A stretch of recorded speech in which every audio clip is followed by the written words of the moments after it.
Aga meister Adam Dörfer algas nüüd veski ehitamist, mille jaoks tema oli Liivimaale tulnud. Ja otse niisama, kui sõjaski on viisiks oma vastase vägevust põhjani järele uurida, nõnda uuris nüüd ka Adam Dörfer kõigepealt Võhandu jõge tema allikast kuni lõpuni. Nii jälgis tema selle jooksu Otepääst alates, kus Võhandu pühast allikast üles ajab ja esiti nägematusse uurmesse maapõue kaob, otse kui salajast jõudu endasse imedes, ning läbi suure soo hiilib, nõnda et paljud ei usugi, et tema sealt läheb. Aga kui tema jälle nähtavale tuleb, siis jookseb ta läbi 6 kihelkonna, mis on Kanepi, Urvaste, Põlva, Rõuge, Vasseliina ja Räpina, ning tema pitkus on üle 10 penikoorma.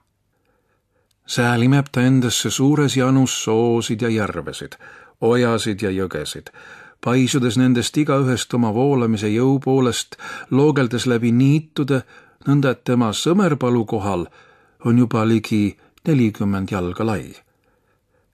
Aga selle järele kerkivad tema kaldad kõrgeks ja on kõvast punasest liivast ning täis koopaid nagu vaenuaegade peiduurkaid. Aga alajooksul hakkavad tema rannad tasakesi soostuma ja tema veeselgus segaseks minema, kuni tema lõpuks langeb Peipsi järve sülle. Aga kui meister Adam Dörfer Võhandu jooksu oli läbi uurinud, siis jättis tema senise veskipaiga Osula küla kohal nagu kõlbmatu maha ja valis teise, kohasema, tükk maad allpool. Ja nüüd said Sõmerpalu herra Hans Oom ja kõik teised ühes temaga oma silmaga näha, et Adam Dörfer oli oma kuulsuse kohaselt üks päälehakkaja ja järeleandmatu mees, sest tema asus kohe töö kallale.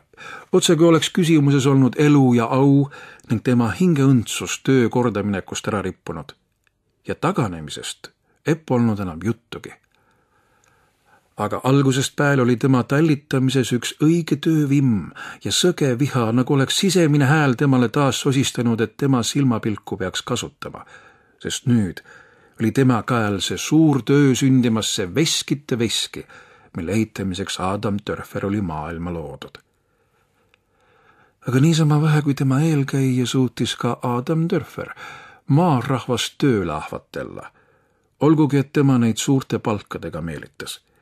Ja herra Hans Oom ühe ajastaja tööpäevad sellele lubas kinkida, kes poole ajasta aega veskitööl oleks.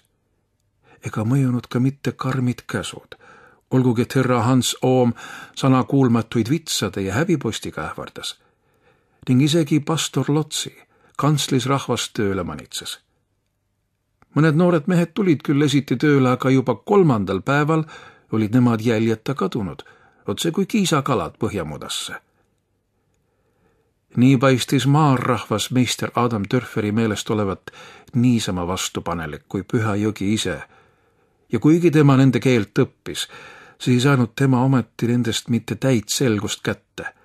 Aga veski ehitamiseks pidi tema palkama mehi teiselt poolt Venemaa piiri ja rootslasi saartelt ja veel mõne selli Saksamaalt, enne kui töö sai täielikult käima. Aga tema himu Sõmerpalu veskit ehitada ja Võhandut võita kasvas ainult ühtsoodu, mida rohkem takistusi temale teele ette tõusis, sest seesugune ilm oli tema õige element. Ja nõnda hakati peatselt läbi niidu vägevat tammi ehitama ja ühtlasi jõkke tugevat ning vankumatut aluspõhja tegema, mida ei võiks iga suur vesi hävitada. Ja meister Adam Dörfer mõtles hommikuti tammist mööda ratsutades kahjurõõmuga Võhandu vastupanelikude voogude peale, mida pidi tammi läbi kinni peetama, nõnda et nemad sanakuulelikult tema tahtmist ja veskid teeniksid, vilja jahvataksid ning saagisid ümber ajaksid. Ja see mõte täitis tema hinge õndsusega, nagu oleks küsimus olnud ühest kaunist ja tujukast ning üpris raskesti kättesaadavast naispoolest.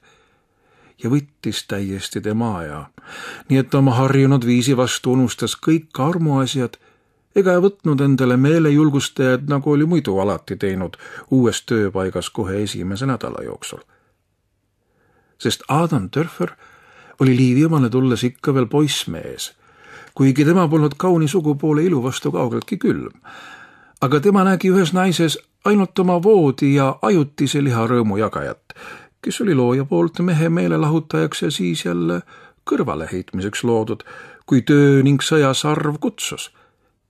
Ja tema polnud veel kunagi lohakile jätnud oma toimetusi seesuguse tühise asja pärast, kui on seda armatsemine ning leigerite laulud.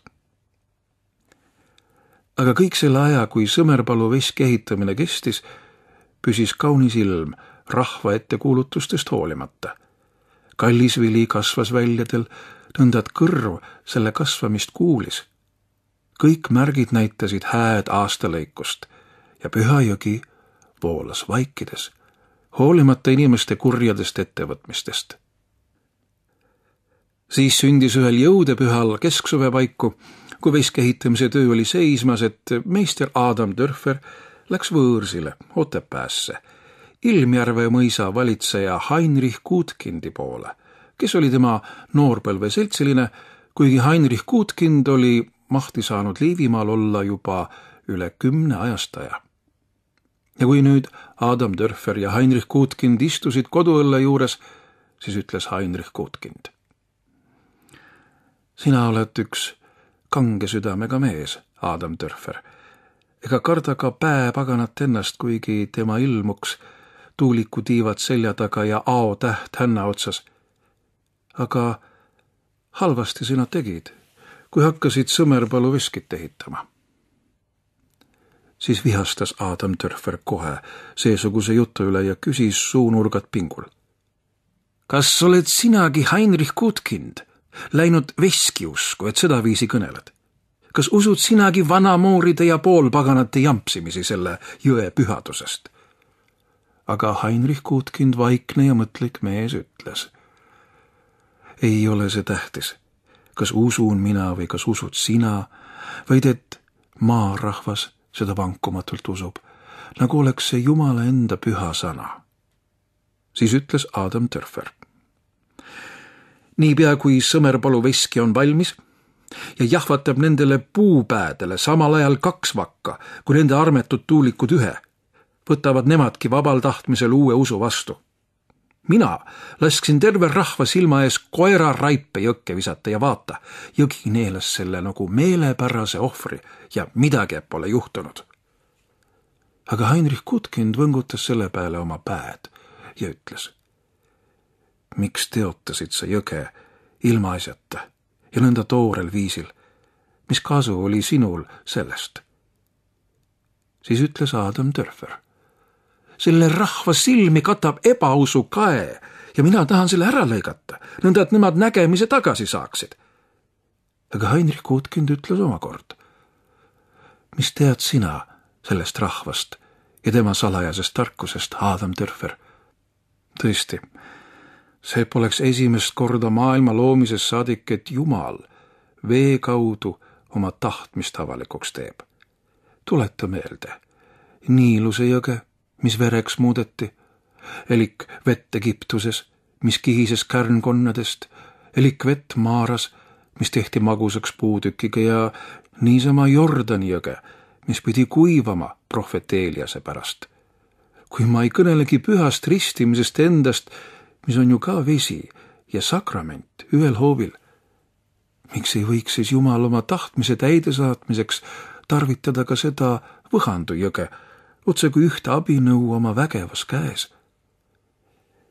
Siis hüüdis Adam Dörfer vihaselt: mees, liiga kaua oled sa vist olnud seal suurte soode ja pimedate talvepäevade maal, sest nendest tõuseb ebausu auru, mis segab selget aru ja niisama puhast kristlikku õpetust. Sina jampsid, nagu oleksid seltsinud nõidadega ning paganatega, kuid ütle selge sõnaga, et ma teaksin, kas usud sa siis Võhandu pühadust või mitte. Aga Heinrich Guttkind vastas: ma ei ütle muud, kui et veel palju on inimese eest üpris kindlasti salatud, sest nagu pimesik eksib inimese hing ringi ja veksab pääga vastu seina otse kui maipõrnikas. Öeldakse ju Saksamaalgi üks jõgi olevat, mis ei kannata, et teda reostataks, vaid hakkab kohe keema ja kohisema.